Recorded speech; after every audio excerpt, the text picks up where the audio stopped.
ഓം പരാശക്തിയായ പരമേശ്വരി,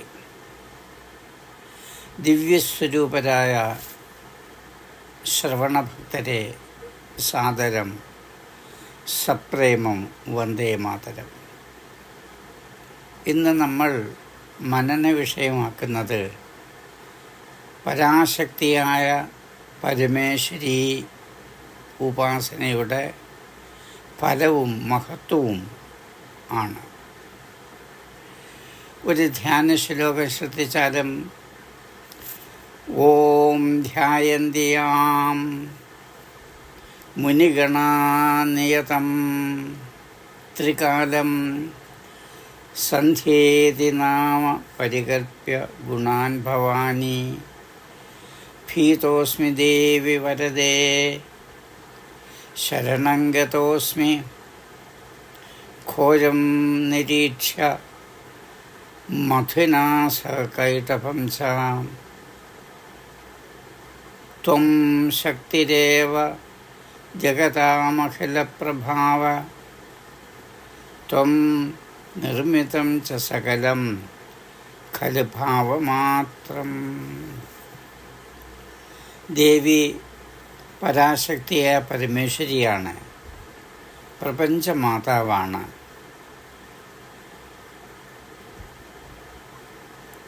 പൂർണ്ണമായ അന്തരംഗ ഈശ്വരിയായി എല്ലാ ഉത്തമരായ മനുഷ്യരെയും രക്ഷിച്ചുകൊണ്ടിരിക്കുന്നു. അഭയവരദായിനിയാണ്, ആർത്തത്രാണപരായണയാണ്. ലളിതാ സഹസ്രനാമാവലി കൊണ്ട് സ്തുതിക്കപ്പെടുന്ന ദേവി നമുക്ക് കർമ്മശേഷിയും ഐശ്വര്യവും ജ്ഞാനവും ദീർഘായുസ്സും ശ്രേയസ്സും പ്രദാനം ചെയ്യുന്നു. വൈകുണ്ഠനായ ഭഗവാൻ വിഷ്ണുവും ശ്രീകണ്ഠനായ ശിവപരമാത്മാവും വിധിദേവനായ ബ്രഹ്മദേവനും ഭഗവതിയെ ഉപാസിക്കുന്നു. കാളിദാസാദി മഹാകവികളും ശ്രീ ശങ്കരാദി വേദാന്ത കേസരിമാരും നേതാജി സുഭാഷ് ചന്ദ്രബോസ്, സുബ്രഹ്മണ്യ ഭാരതിയാർ, ഝാൻസി റാണി ലക്ഷ്മിബായി, റാണാ പ്രതാപ്, ഛത്രപതി ശിവജി തുടങ്ങിയ ശാശ്വത മഹാവ്യക്തിത്വങ്ങളുടെ ഉപാസ്യദേവതയാണ് ദേവി. ആ ദേവിയിൽ നിന്നാണ് രാഷ്ട്രപ്രേമികളും മഹത്വാകാംക്ഷികളായിട്ടുള്ള ഉത്തമ വ്യക്തിത്വങ്ങളും വളർന്നു വന്നിട്ടുള്ളത്. മഹർഷി വേദവ്യാസൻ ദർശിച്ച ദേവീ തത്വം ഭക്തഹൃദയങ്ങളിൽ സദാ തെളിഞ്ഞു വിളങ്ങട്ടെ. ഓ നമോ ദേവി മഹാമായേ വിശ്വോത്പത്തികരേ ശിവേ നിർഗുണേ സർവഭൂതേഷി മാതഃ ശങ്കരകാമയേ ത്വം ഭൂമിഃ സർവഭൂതാനാം പ്രാണഃ പ്രാണവതാം തഥാ ധീഃ ശ്രീഃ കാന്തിഃ ക്ഷമാ ശാന്തിഃ ശ്രദ്ധാ മേധാ ധൃതിഃ സ്മൃതിഃ. പരാശക്തിയായ പരമേശ്വരിയുടെ വിശിഷ്ട ഗുണങ്ങളാണ് ഈ ധ്യാന ശ്ലോകത്തിൽ നിറഞ്ഞു നിൽക്കുന്നത്, വർണ്ണിച്ചിരിക്കുന്നത്. ആത്മഭാവങ്ങളെ ഭഗവാൻ ആദിനാരായണൻ ശിശുരൂപം പ്രാപിച്ചു ആലിലയിൽ കിടക്കുന്നു, ആത്മചിന്തനം നടത്തുന്നു, സൃഷ്ടിരഹസ്യം എന്താണെന്ന് ആലോചിക്കുന്നു. അപ്പോഴതാ ഒരു അശരീരവാക്യം കേൾക്കുന്നു. സർവം ഖല്ലിതമേവാഹം നാന്യതസ്തി സനാതനം. തുടർന്ന് ഭഗവാൻ ദേവിയെ ദർശിച്ച് ആ ചിത്രം ഇങ്ങനെയാണ് നമ്മുടെ മനസ്സിൽ പതിയുന്നത്. ശംഖ്, ചക്ര, ഗദാ, പത്മങ്ങളോടുകൂടിയ 4 തൃക്കൈകൾ, ദിവ്യാഭരണ വിഭൂഷിത, മന്ദസ്മിതം തൂങ്ങുന്ന മുഖാരവിന്ദം, 9 വിശിഷ്ട ഗുണങ്ങളോടുകൂടിയ ദിവ്യസ്വരൂപം, രതി, ബുദ്ധി, കീർത്തി, സ്മൃതി, ശ്രദ്ധ, മേധ, ദയ, തുഷ്ടി, ക്ഷമ, ഇവയെല്ലാം ഭാരതീയ മാതൃസങ്കല്പത്തിൽ നിത്യനൂതനമായി പരിശോഭിക്കുന്നു. പഞ്ചദേവിമാരായ ദുർഗ, ലക്ഷ്മി, സരസ്വതി, സാവിത്രി, രാധ, അതായത് വൃഷഭാനുപുത്രിയായ രാധ എന്നീ ശക്തി സ്വരൂപിണികളെ ഉപാസിച്ചിട്ട് നമ്മൾ പുണ്യവും കീർത്തിയും ശ്രേയസ്സും പ്രേയസ്സും മംഗളവും സുഖവും മോക്ഷവും ആർജിക്കുന്നു. ലോകപരിശുദ്ധിയുടെ പ്രതീകമാണ് സാവിത്രി ദേവി. രാധയാകട്ടെ വിശുദ്ധ പ്രേമത്തിൻ്റെ പ്രതീകവും. വിദ്യയുടെയും ജ്ഞാനത്തിൻ്റെയും ദേവിയാണല്ലോ സരസ്വതി ദേവി. ലക്ഷ്മി ദേവി ഭൗതികമായ എല്ലാവിധ ഐശ്വര്യത്തിൻ്റെയും അധിഷ്ഠാത്രിയാണ്. വിജയവും കീർത്തിയും സമൃദ്ധിയും പ്രദാനം ചെയ്യുന്ന ദുർഗാദേവിയുടെ അനുഗ്രഹം നേടിയിട്ടാണ് ഭഗവാൻ ശ്രീരാമചന്ദ്രൻ ലങ്കായുദ്ധത്തിന് പുറപ്പെടുന്നത്. അങ്ങനെ നവരാത്രി പൂജ തുടങ്ങുന്നത് ശ്രീരാമചന്ദ്ര പരമാത്മാവാണ് ഭഗവാൻ. മഹാഭാരത യുദ്ധാരംഭത്തിന് മുൻപ് ദുർഗാപൂജ നടത്താൻ ഭഗവാൻ ശ്രീകൃഷ്ണൻ അർജുനനെ ഉപദേശിക്കുന്നു. ഭാരതത്തിലെ വിശ്രുതമായ 108 ശക്തിപീഠങ്ങളും ശ്രീചക്രോപാസനാ കേന്ദ്രങ്ങളാണ്. ജനമേജയ മഹാരാജാവ് നടത്തിയ മഹായജ്ഞം പരിസമാപന സമയത്ത് ഫലപ്രവചനം നടത്തിയ വ്യാസമഹർഷി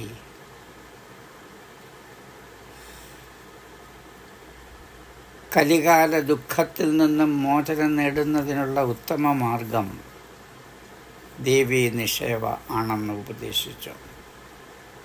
ദേവീ പൂജ, ദേവീ സങ്കല്പം എപ്പോഴും നമ്മളുടെ മനസ്സിലുണ്ടാകണം. ബ്രഹ്മത്തിൻ്റെ അനിവാര്യ ഘടകമാണ് വേദാന്തികൾ പറയുന്ന മായ. സൃഷ്ടി നടത്തുന്നത് മായയെന്ന് പ്രകൃതീശ്വരിയാണ്. മായ എന്ന പ്രകൃതീശ്വരിയാണ്. അത് അവ്യക്തയാണ്, അനാദിയാണ്, ത്രിഗുണാത്മികയാണ്, പരമേശ്വരൻ്റെ ശക്തിയാണ്. ശ്രീനാരായണ ഗുരുവിൻ്റെ ദർശനമാലയിൽ മായയെക്കുറിച്ച് മായാദർശനം എന്ന ഒരു അധ്യായം തന്നെയുണ്ട്. ന വിദ്യതേ യാസാ മായ, യാതൊന്നാണോ ഇല്ലാത്തത് അത് മായ. മായ സ്വയം ഒരു സത്യമല്ല, ഉള്ള സത്യത്തിൽ കുടികൊള്ളുന്നു.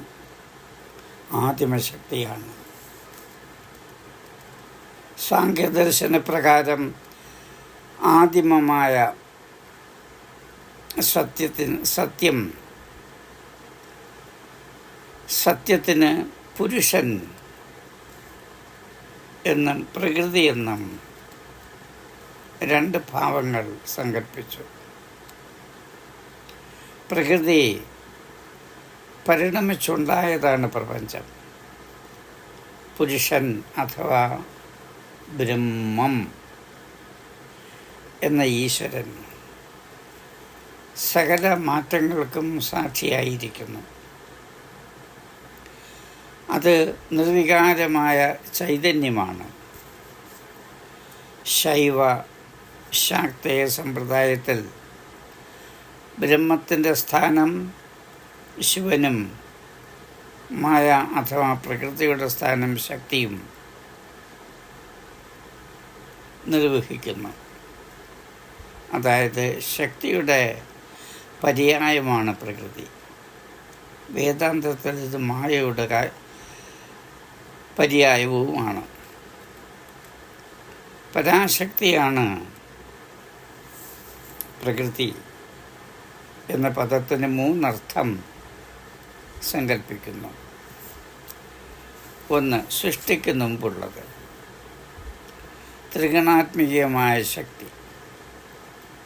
3, സൃഷ്ടിക്ക് മുമ്പ് ഉള്ളത്. ഒന്നുകൂടെ പറയാം. സൃഷ്ടിക്ക് മുമ്പുള്ളത്, സൃഷ്ടിക്ക് മുഖ്യമായത്, ത്രിഗുണാത്മികമായ ശക്തി.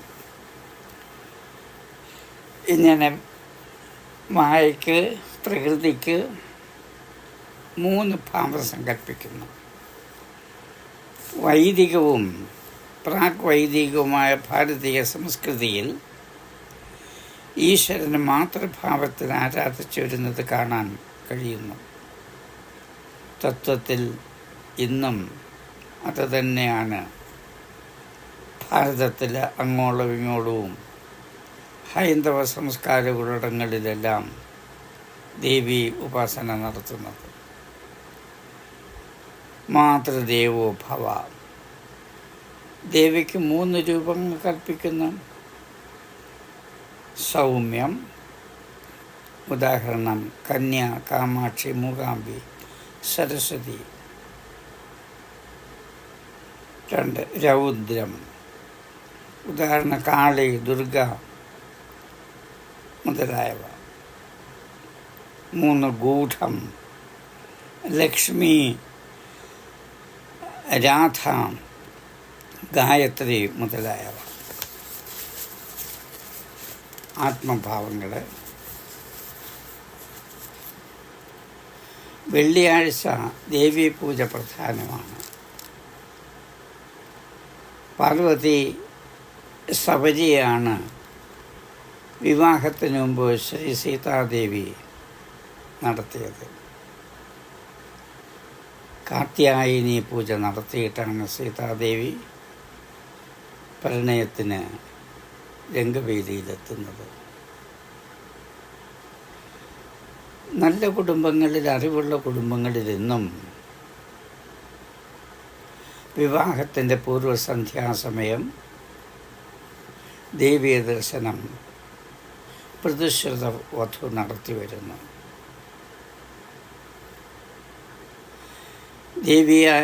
ദേവീ ഉപാസനയുടെ ഫലമായിട്ടാണ് നല്ല കുടുംബം നിലനിന്ന് വരുന്നത്. സ്നേഹമുള്ള, സമൃദ്ധിയുള്ള, പരസ്പര സഹായം ചെയ്യുന്ന മാതൃകാ കുടുംബം ആഗ്രഹിക്കുന്നവർ പരാശക്തിയെ, പരമേശ്വരിയെ, പരാശക്തിയെ, ദേവിയെ ഉപാസിക്കുക തന്നെ വേണം. ഓം ശ്രീ ലളിതാംബികായേ നമഃ. ഈ ദശാക്ഷരി മന്ത്രവും ദേവീ ഗായത്രിയായ ഓം സർവചൈതന്യരൂപാം താമാദ്യാ വിദ്യാഞ്ച ധീമഹി ബുദ്ധിം യാ നഃ പ്രചോദയാത് എന്ന മന്ത്രവും ചൊല്ലി ഏതുതരം ദേവീ ദർശനവും ക്ഷേത്രദർശനവും നടത്താൻ കഴിയും. അത് ശുഭകരമാണ്. തന്ത്രോപാസനയിൽ ദേവി ജഗജ്ജനനിയാണ്. നവജനനി, നവരത്നമഞ്ജരി എന്നുള്ള അത്യന്തം ഗഹനവും ഗൂഢാർത്ഥം നിറഞ്ഞതുമായ കൃതി ഭഗവാൻ ശ്രീനാരായണ ഗുരുവിൻ്റെ ദേവീ രഹസ്യം വെളിപ്പെടുത്തുന്ന അതിപ്രധാനമായ ഗ്രന്ഥമാണ്, കൃതിയാണത്. ശക്തിസ്വരൂപിണിയാണ് ദേവി. ഷ ഐശ്വര്യം, തി പരാക്രമം. അതുകൊണ്ട് ഐശ്വര്യവും പരാക്രമവും വർദ്ധിക്കാൻ ശക്തി എന്ന പരദേവതയെ, പരമേശ്വരിയെ ഉപാസിക്കേണ്ടതാണ്. അതിരുകളില്ലാത്ത സ്നേഹമാണ് പരാശക്തിയായ പരമേശ്വരി പകർന്നു നൽകുന്നത്. ശരീരത്തിൻ്റെ രോഗം മാറ്റുന്നു, മനസ്സിൻ്റെ ശോകം അകറ്റുന്നു ദേവീയ സങ്കല്പത്തിലൂടെ. ചാമുണ്ഡി, ബ്രഹ്മാണി, മാഹേശ്വരി, കൗമാരി, വൈഷ്ണവി, വാരാഹി, നാരസിംഹി എന്നീ സപ്തമാതാക്കളെ ഭാരതത്തിൻ്റെ എല്ലാ ഭാഗങ്ങളിലും ആരാധിച്ചു വരുന്നു. കൽപ്പാന്തത്തിൽ ത്രിമൂർത്തികളും പരാശക്തിയെ വിജയം പ്രവഹിക്കുന്നു. അടുത്ത കൽപ്പാരംഭത്തിൽ ത്രിമൂർത്തികൾ പുനർഭവിക്കുന്നു. പുരുഷ സൂക്തത്തിലും ഈ ദർശനം കാണാൻ കഴിയുന്നു. പ്രപഞ്ചമാതാവ് സർവ വിഭൂതികളും പ്രദാനം ചെയ്യുന്നു. സർവത്ര വിജയം പ്രദാനം ചെയ്യുന്നു. സർവജീവജാലങ്ങൾക്കും ഹിതമാണ് ദേവി കാക്ഷിക്കുന്നത്. മാതാ പാർവതീ ദേവി, പിതാ ദേവോ മഹേശ്വരഃ, ബാന്ധവാഃ ശിവഭക്താശ്ച, സ്വദേശോ ഭുവനത്രയം. ആത്മഭാവങ്ങളെ, മനുഷ്യ മനഃശാന്തിക്കും മനഃശക്തിക്കും ഏകമാർഗം ദേവീ ഉപാസന മാത്രമാണ്. ഏകാന്തകാന്തവും ശാന്തസുന്ദരവുമായ ഭക്തി, ശരണഗതി, പരാശക്തിയായ പരമേശ്വരിയിൽ അഭയം പ്രാപിക്കുക. സ്വസ്ത്യസ്തു, ശുഭമസ്തു, സന്തു മംഗളസദാനി.